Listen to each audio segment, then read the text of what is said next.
A gloomy day in Slovakia.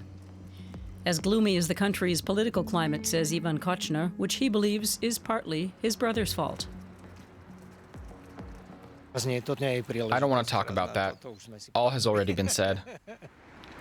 Ivan's brother is Marian Kocner, a prominent businessman whose actions have had a profound impact on the country. The papers are full of stories about him.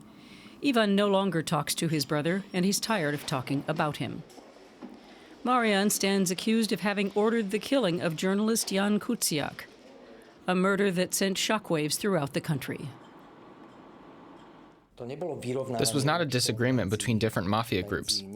This was an attack on honest, upright people, and on young people. And that makes it an attack on families, on all of us.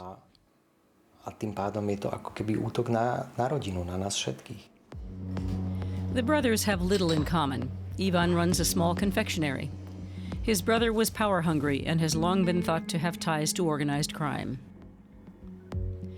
Jan Kuciak was close to uncovering these, and Marian found out the journalist was investigating him. The courts now have to determine whether Marian ordered the assassination. The businessman had ties to numerous individuals involved in corruption, including high-ranking judicial and government figures. The killing of Kuciak and his fiancée sparked mass protests. Several politicians, judges, and public prosecutors were forced to resign. The subsequent revelations about Marian Kocner deeply shocked his brother Ivan, who is now taking a public stand against corruption. Courageous citizens like Jan Kuciak standing up for their rights help make Slovakia a more just and fair country. But with less than a month to go before the Slovak parliamentary elections, the country remains deeply divided. The governing Social Democrats are accused of complicity in Marian Kocner's dubious deals and are expected to suffer significant losses. Jan Kuciak hopes the country's liberal pro-European parties will receive the majority of votes. But they're fragmented, something that frustrates him. The situation ahead of the elections is confusing. It seems Slovakia's parties don't want to work together. There were hopes the country's liberal parties would form a coalition, but that hasn't happened. I think that's a mistake. A coalition could have pushed for change, but now every party is just doing its own thing.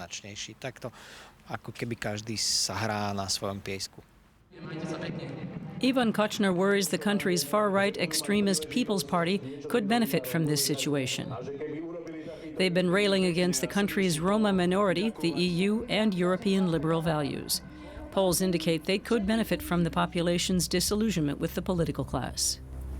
Some party supporters refer to far-right leader Marian Kotleba as their Führer, while their marches echo Nazi aesthetics.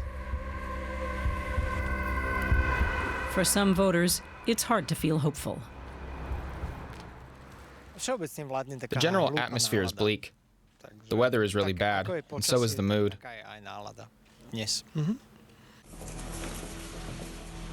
Kuciak says his brother is partly to blame. There have been some political and judicial reforms since the murder of journalist Jan Kuciak 2 years ago, but much work still lies ahead, says Jan Kuciak. Our fight and our efforts will go on. There's still much to do. Democracy is not a given and not eternal. Democracy is a state, which we have to value and actively preserve. Ivan hopes to see his brother sentenced as he feels Marian's actions strengthened the far right and damaged democracy in Slovakia. It's a country at a crossroads which will choose its path at the upcoming parliamentary elections.